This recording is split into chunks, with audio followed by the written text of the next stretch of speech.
Pemirsa, Direktorat Tindak Pidana Umum Barreskrim Polri masih terus mendalami kasus penjualan organ tubuh berupa ginjal manusia ilegal.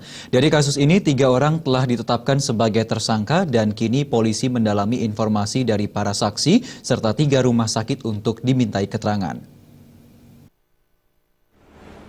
Sebelumnya, penyidik Direktorat Tindak Pidana Umum Barreskrim Polri telah menetapkan 3 tersangka berinisial A, D, dan H saat memeriksa saksi sebanyak 8 orang.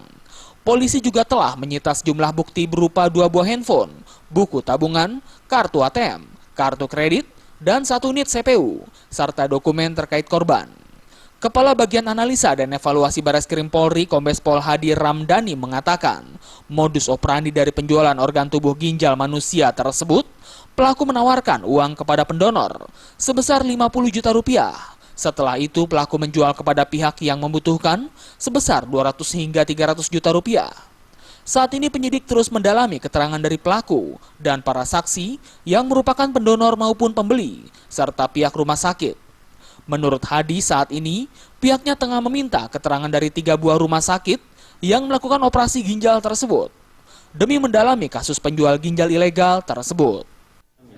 Ini kan berulang-ulang dengan penjual yang sama.